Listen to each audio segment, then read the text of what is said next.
Hello students, I hope कि आप लोग सब मस्त होंगे, स्वस्थ होंगे। तो हम लोग न्यू सब्जेक्ट स्टार्ट करने वाले हैं मल्टी लर्निंग जोन पे, बायोकेमिस्ट्री। हम लोग बायोकेमिस्ट्री स्टार्ट करने वाले हैं आज से। तो आप लोग पेन कॉपी लेकर बैठ जाओ और पढ़ाई लिखाई स्टार्ट कर दो। हम लोग बायोकेमिस्ट्री को नीचे से जानेंगे कि बायोकेमिस्ट्री का डेफिनेशन क्या होता है, बायोकेमिस्ट्री में क्या क्या पढ़ना रहता है, हमें क्या क्या जानना रहता है, वो सब को हम लोग नीचे से जानेंगे। और जो जो वीवीआई क्वेश्चन है, जैसे कि कोई डीएमएलटी कर रहे हो, कोई बीएमएलटी कर रहे हो, कोई बी वोकेशनल एमएलटी कर रहे हो, या तो कोई बीएमएलएस कर रहे हो, तो उन लोगों के लिए जो सेमेस्टर एग्जाम होता है, और जो डीएमएलटी कर रहे हैं उन लोगों का जो ईयरली एग्जाम होता है, वो सब का क्वेश्चन को हम लोग डिस्कस करेंगे। जितने भी बायोकेमिस्ट्री का क्वेश्चन है, जो इम्पोर्टेंट क्वेश्चन है, वो सब हम लोग जानेंगे।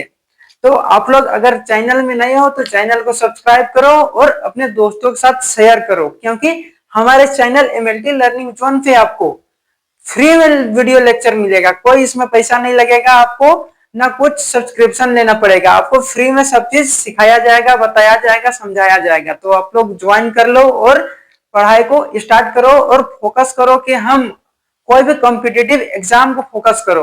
हर एक एग्जाम को फोकस मत करो, कोई एक कॉम्पिटिटिव एग्जाम को फोकस करो और उसको टारगेट करो और उसको निकालो। तो हम लोग स्टार्ट करते हैं बिना टाइम को वेस्ट किए बायोकेमिस्ट्री को। इसका डेफिनेशन क्या होता है, सबसे पहले हम लोग उसको जानने का कोशिश करते हैं। तो हम लोग का डेफिनेशन है, biochemistry is the branch of science that studies the chemical substance and process that occur in living organism. जो हमारा लिविंग ऑर्गेनिज्म है, जैसे हम लिविंग ऑर्गेनिज्म है, और बहुत सारे जितने भी लिविंग ऑर्गेनिज्म है, उसके अंदर में क्या केमिकल सब्सटेंस है और क्या प्रोसेस होता है, उसमें कौन कौन सा केमिकल रिएक्शन होता है, उसमें रिएक्शन होके क्या बनता है, वो सब के बारे में हम लोग पढ़ते हैं। कोई भी लिविंग ऑर्गेनिज्म में जो मैकेनिज्म होता है, रिएक्शन होता है, वो कैसे होता है, क्या क्या होता है, वो सब हम लोग पढ़ते हैं बायोकेमिस्ट्री के अंदर में।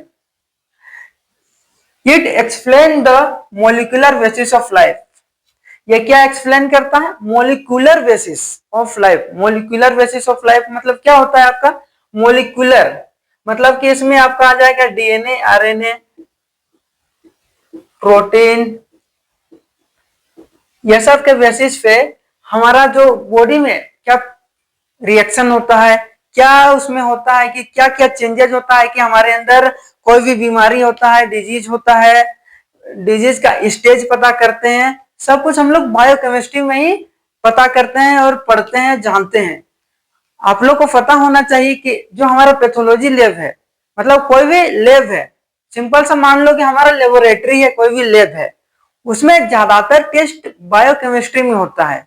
बायोकेमिस्ट्री का ज्यादा टेस्ट आपको मिलेगा, जैसे एलेप्टिक KFT, lipid profile, thyroid profile, और जितना भी इंफ्लेमेटरी मार्कर है, सीआरपी, ये सब, पीसीटी, ये सब होता है आपका बायोकेमिस्ट्री में। कैंसर का हो गया, कैंसर एंटीजन, CA-125, ये सब जितना भी होता है सब आपको होता है बायोकेमिस्ट्री डिपार्टमेंट में। तो आप लोग इसको समझो और अपना तैयारी को मजबूत बनाओ। इसका आगे है आपका स्कोप ऑफ बायोकेमिस्ट्री। बायोकेमिस्ट्री का क्या स्कोप है, it applied in medicine, pharmacy. कहाँ कहाँ पे ये अप्लाइड होता है, मेडिसिन में, फार्मेसी में, clinical laboratory, biotechnology and research. कहाँ कहाँ पे होता है, मेडिसिन में, फार्मेसी में, क्लिनिकल लेबोरेटरी जो होता है, जो हमारे हॉस्पिटल में रहता है वहां पे, और बायोटेक्नोलॉजी रिसर्च। बायोटेक्नोलॉजी रिसर्च में क्या क्या पढ़ते हैं हम लोग, कोई भी हम लोग पढ़ते हैं डीएनए आरएनए के बारे में पढ़ते हैं, उसमें क्या होता है, क्या क्या चेंजेस आता है, कि हमारे अंदर बीमारी होता है, वो सब के बारे में हम लोग पढ़ते हैं। ठीक है, इसका आगे इंपोर्टेंस इन क्लिनिकल लेबोरेटरी। जो हमारा क्लिनिकल लेबोरेटरी है, जो हॉस्पिटल में होता है, चाहे कहीं पर भी जो लेबोरेटरी होता है, उसमें इसका क्या इंपोर्टेंस है, it help in understanding body fluid. क्या हेल्प करता है, ये समझने में कि बॉडी फ्लूइड्स का जो अंडरस्टैंडिंग होता है, डिजीज होता है, उसको कैसे डायग्नोस करते हैं, क्या होता है, वो सब के बारे में। बॉडी फ्लूइड क्या होता है, जैसे CSF हो गया आपका, प्लूरल फ्लूइड हो गया, या साइटिक फ्लूइड हो गया, ये सब के बारे में हम लोग जानते हैं। एंड डिजीज डायग्नोसिस, कोई भी डिजीज हो गया, जैसे लिवर से रिलेटेड प्रॉब्लम हो गया, शुगर हो गया, किसी को हेपेटाइटिस हो गया, ठीक है, ये सब के बारे में हम लोग डायग्नोस करते हैं सबको कि कितना हद तक वो, कैसे शुगर हुआ है तो कितना हुआ है, कितना लेवल उसका बढ़ा हुआ है, वो सबको हम लोग मेजर करते हैं बायोकेमिस्ट्री में। एंड है आपका ट्रीटमेंट, मॉनिटरिंग एंड रिसर्च, इसमें हम लोग ट्रीटमेंट देते हैं कि अगर हाई लेवल तक है, हाइपर है, चाहे आपका लो है, लोअर जा रहा है वैल्यू, तो उसमें क्या ट्रीटमेंट देंगे, उसके हिसाब से हम लोग ट्रीटमेंट उसका देते हैं। एंड रिसर्च के लिए भी यूज होता है। रिसर्च के लिए क्या यूज होता है, जैसे कोई डिजीज हो गया, आपका डिजीज हो गया, उसमें क्या होता है कि उसका रिसर्च कहाँ तक हुआ है, 10% पे हुआ है, 15% पे हुआ है, ऐसे करके इसमें रिसर्च में भी यूज होता है। तो इसका आगे हम लोग देखते हैं कि क्या क्या हजार्ड्स होता है एंड क्या क्या सेफ्टी हमें मेंटेन करना पड़ता है बायोकेमिस्ट्री डिपार्टमेंट में, उसके बारे में हम लोग जानते हैं। तो चलिए वीडियो पे आप लोग बने रहिए। तो हम लोग आगे जानते हैं hazards and safety measured in clinical biochemistry. जो हमारा क्लिनिकल बायोकेमिस्ट्री का लैब होता है उसमें क्या क्या हजार्ड्स यूज होता है और क्या क्या हमें सेफ्टी का ध्यान रखना चाहिए, उसके बारे में हम लोग जानते हैं। हजार्ड्स क्या होता है इसको आप लोग को बताते हैं। सबसे पहले हजार्ड्स क्या होता है, नाम से ही पता चल रहा है हजार्ड्स। हजार्ड्स मतलब यही होता है कि ऐसे कोई इंस्ट्रूमेंट, ऐसा कोई सब्सटेंस जिससे हमें हानि पहुंचे, जिससे हमें खतरा हो, उसको बोलते हैं हजार्ड्स। तो ऐसे से क्या क्या हजार्ड्स हमारे बायोकेमिस्ट्री लैब में होते हैं और हमें क्या क्या सेफ्टी का ध्यान रखना चाहिए, उसको हम लोग चलिए समझते हैं। तो हमारा फर्स्ट है बायोलॉजिकल हजार्ड्स। बायोलॉजिकल हजार्ड्स में आपका क्या आता है, एक्सपोजर टू ब्लड। ब्लड जो है हमारा बायोलॉजिकल हजार्ड्स है। ब्लड गिर गया, जैसे एचआईवी पॉजिटिव कोई पेशेंट है, उसका ब्लड गिर गया तो आपको खतरा रहता है ऐसे कि आपको भी एचआईवी हो सकता है। बॉडी फ्लूइड्स, कोई भी बॉडी फ्लूइड्स हो गया। एंड माइक्रो ऑर्गेनिज्म, कोई भी माइक्रो ऑर्गेनिज्म हो गया, वो हमारे कांटेक्ट में आएगा तो हमें हानि पहुंचाएगा। तो बायोलॉजिकल हजार्ड्स में क्या क्या आता है आपका, ब्लड हो गया, बॉडी फ्लूइड्स हो गया और माइक्रो ऑर्गेनिज्म। तो हमें लैब में काम जब हम कर रहे हैं तो हमें क्या क्या सेफ्टी रखना पड़ता है, तो आपको ग्लव्स पहनना पड़ता है, लैब कोट पहनना पड़ता है, मास्क पहनना पड़ता है, एंड प्रॉपर डिस्पोजेबल वास्ट जो होता है बीएमडब्ल्यू, उसमें हम लोग को सामान को, कोई भी इंस्ट्रूमेंट है जिससे हमें खतरा हो, उसको हम लोग उसके अनुसार उसमें हमको डालना चाहिए। एंड आगे है आपका केमिकल हजार्ड्स। क्या क्या केमिकल्स यूज होता है हमारे बायोकेमिस्ट्री लैब में और क्या क्या हमें उससे खतरा होता है। एक्सपोजर टू एसिड, जैसे हमारे बायोकेमिस्ट्री लैब में ऐसे ऐसे बहुत सारा रिएजेंट होता है जो हमारे लिए सही नहीं है, मतलब कि आपके कांटेक्ट में, हाथ का कांटेक्ट में, चाहे आपका कहीं पर भी फेस में लग गया तो उससे आपको दिक्कत परेशानी हो सकती है। Alkali reagent, toxic chemical. Alkali reagent, बहुत सारा ऐसे ऐसे रिएजेंट होते हैं जिससे हमें हानि पहुंचता है, तो वो सब के बारे में हम लोग को ध्यान रखना है। और वो सब को कैसे यूज करना है, सबसे पहले कोई भी किट को हम खोलेंगे तो किट में लिखा हुआ रहता है, इंस्ट्रक्शन दिया हुआ रहता है, उसके अनुसार ही आपको करना है। टॉक्सिक केमिकल, ऐसे ऐसे बहुत सारा टॉक्सिक केमिकल होता है बायोकेमिस्ट्री लैब में, तो आपको ये सब का ख्याल रखना है। उसमें से देखिए सेफ्टी क्या क्या रखना है, रीड लेवल, मतलब कि कोई भी रिएजेंट का डब्बा है, कोई भी एसिड का डब्बा है, उसमें प्रिकॉशन लिखा हुआ रहता है, कैसे इसको यूज करना है, ग्लव्स पहनना है, सब कुछ आपको स्टेप बाय स्टेप फ्लो लिखा हुआ रहता है, तो आप उसको पढ़ो और देन यूज करो। यूज इन फ्यूम होड, वेयर ग्लव्स एंड गूगल्स, कि ग्लव्स पहनना है आपको, गूगल्स पहनना है। उसके बाद यूज करना फ्यूम हुड का, ताकि हमें खतरा ना हो, उससे हम बच सके। फिजिकल हजार्ड्स, फिजिकल हजार्ड्स में क्या क्या आपका जाता है, risk from instrument, electricity, fire, glass breakage, ये फिजिकल में आ जाता है। फिजिकल में क्या क्या आता है आपका, इंस्ट्रूमेंट, कोई भी इंस्ट्रूमेंट है वो अचानक ब्लास्ट हो गया, चाहे अचानक काम नहीं कर रहा है तो उसके कारण भी आपको हानि पहुंच सकता है। इलेक्ट्रिसिटी, इलेक्ट्रिसिटी अचानक चला गया, चाहे इलेक्ट्रिसिटी में कहीं पर फॉल्ट है, उसके कारण शॉर्ट सर्किट हो गया, तो उसमें आपको, आपके पास भी वो खतरा रहता है, संक्रमण रहता है कि आपका तक भी आ सकता है वो electricity. And fire glass breakage, कोई भी हम लोग ट्यूब यूज करते हैं, चाहे कोई भी ग्लास का इंस्ट्रूमेंट यूज करते हैं, तो उसमें आपको खतरा रहता है कि वो टूट गया तो हमें हानि पहुंच सकता है। तो उसके लिए आपको क्या सेफ्टी यूज करना है? Instrument properly, use instrument properly. कोई भी इंस्ट्रूमेंट का यूज कर रहे हैं तो उसको हमें प्रॉपरली यूज करना है, जैसे स्टेप बाय स्टेप होता है उससे आपको यूज करना है। जैसे पहले स्विच ऑन करना है, उसके बाद स्विच को नीचे रहता है उसको ऑन करना है, देन आपको क्लीन करना है, मशीन को पहले स्टेबलाइज होने देना है, देन यूज करना है। तो ऐसे करके आपको यूज करना है। Check electrical connection, electrical connection जो होता है उसको आपको चेक करते रहना है, कहीं फॉल्ट है ना का, ये सब आपको देखना पड़ेगा।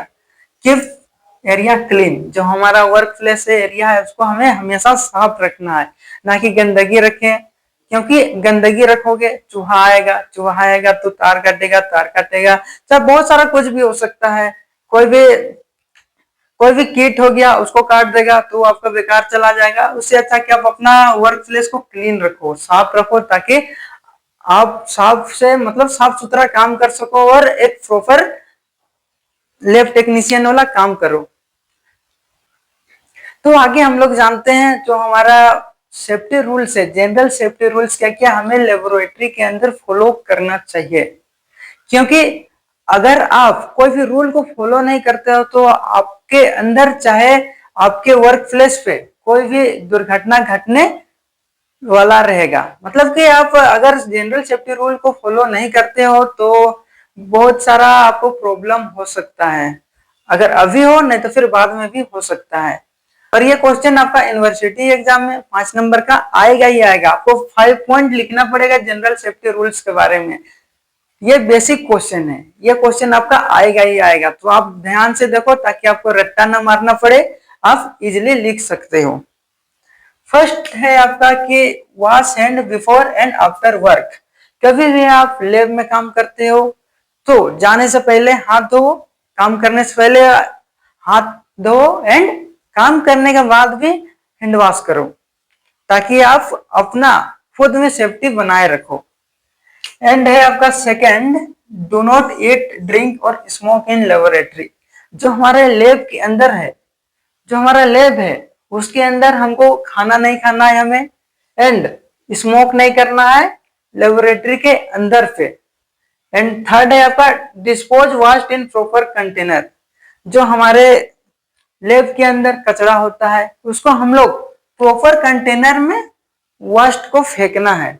जैसे ब्लू होता है आपका, रेड होता है, ग्रीन होता है, जो हमारा बायोमेडिकल वेस्ट मैनेजमेंट बोलता है उसके अनुसार आपको फेंकना है। जैसे गीला कचरा को एक में डालना है, कोई भी इंफेक्शियस कचरा है उसको दूसरा कलर का डब्बा में डालना है, तो उसको फॉलो करना है। एंड रिपोर्ट, फोर्थ है रिपोर्ट एनी एक्सीडेंट इमीडिएटली। अगर लैब में कोई भी एक्सीडेंट होता है तो तुरंत उसको रिपोर्ट करना है कि हमारे यहाँ पर ये प्रॉब्लम आ रही है, लाइट नहीं आ रही है, लाइट नहीं आ रही है, और कुछ भी जो भी प्रॉब्लम हो तो उसको आपको रिपोर्ट करना है। एंड फिफ्थ है आपका keep the laboratory clean and well organise. जो हमारा लेबोरेटरी है उसको हमेशा साफ रखना है और वेल ऑर्गेनाइज, मतलब सब सामान को अच्छा से ठीक करके रखना है। ये नहीं कि सामान यहाँ फेंका हुआ पिपेट यूज किए और दूसरा सामान ट्यूब यूज किए वो भी गंदा है तो उसको वहीं रहने दिए, ऐसा नहीं करना है। अपना जो वर्क प्लेस है उसको साफ रखना है। एंड आगे है आपका always wear personal protective equipment. कभी भी हम लैब में काम करते हैं तो हमें अपना पर्सनल प्रोटेक्टिव इक्विपमेंट, जिसमें आपका आता है मास्क, ग्लव्स, लैब कोट, इसको पहन के ही काम करना है। विदाउट मास्क, ग्लव्स और लैब कोट आपको लैब में काम नहीं करना है। बहुत सारे ऐसे लैब होते हैं जहाँ पे लोग काम करते हैं, ना ही ग्लव्स लगाते हैं, ना ही मास्क लगाते हैं और ना ही लैब कोट लगाते हैं, ऐसा ही काम करते हैं। बहुत जगह आप देखे होंगे माइक्रो, और खास करके अगर आप माइक्रोबायोलॉजी डिपार्टमेंट में काम कर रहे हो तो आपको मस्ट है लैब कोट पहनो, मास्क पहनो, ग्लव्स पहनो, क्योंकि उसमें माइक्रो ऑर्गेनिज्म आपके अंदर आके हार्म कर सकता है। और बायोकेमिस्ट्री लैब में भी होता है कि आपको ग्लव्स पहनना पड़ेगा, क्योंकि इसमें बहुत सारा केमिकल यूज होता है। मास्क पहनना पड़ेगा एंड लैब कोट पहनना पड़ेगा, अगर केमिकल गिर जाता है तो लैब कोट आपको बचाता है। तो ये सब जो हमारा जनरल सेफ्टी रूल्स है आपको ये सब याद रखना पड़ेगा। और एक बार मैं बता देता हूँ आपको, जो आपका कोई भी अगर आप लैब में काम करने जा रहे हो तो जाने से पहले हाथ धो लो एंड काम हो गया, छुट्टी हो गया तो उसके बाद हाथ धो के निकलो वर्क प्लेस से। एंड सेकेंड है आपका कि लैब के अंदर कुछ भी खाना नहीं है और ना ही स्मोक करना है। थर्ड है आपका dispose waste in proper container. जो प्रॉपर कंटेनर होता है बीएमडब्ल्यू का, उसमें वेस्ट को हमें फेंकना है। Report any accident immediately. अगर कोई भी एक्सीडेंट होता है लैब में तो आपको तुरंत रिपोर्ट करना है ऊपर तक। Keep the laboratory clean and well organise. जो हमारा लैब है उसको हमेशा क्लीन रखना है और वेल ऑर्गेनाइज रखना है, मतलब कि अच्छे से सबको सरिया के रखना है। एंड सिक्स है आपका always wear personal protective equipment. हमेशा हमें अपना पर्सनल प्रोटेक्टिव इक्विपमेंट जैसे कि ग्लव्स, मास्क, लैब कोट को पहन के ही काम करना है। तो आई होप कि आप लोग को समझ में आया होगा कि जनरल जो सेफ्टी रूल्स है वो क्या क्या होता है। तो अगर वीडियो अच्छा लगता है मेरा और समझ में आता है और अच्छा कंटेंट मिलता है आपको, तो आप वीडियो को लाइक करें और कमेंट करके बताएं हमें कि किस टॉपिक पे आपको वीडियो चाहिए। मैं हर एक टॉपिक का वीडियो डाल दूंगा, मेरे YouTube channel MLT learning zone में आपको मिलेगा। बट अगर आपको कोई इंस्टेंट चाहिए, एग्जाम है आपका कि इस टॉपिक पे वीडियो चाहिए, तो मैं उस टॉपिक पर वीडियो दूंगा। तो आप कमेंट करो और अपने दोस्तों के साथ शेयर करो। तब तक से पढ़ाई लिखाई करते रहो और हमारे साथ जुड़े रहो और बने रहो। Thank you. मिलते हैं हम लोग बहुत ही जल्द नया टॉपिक को लेकर।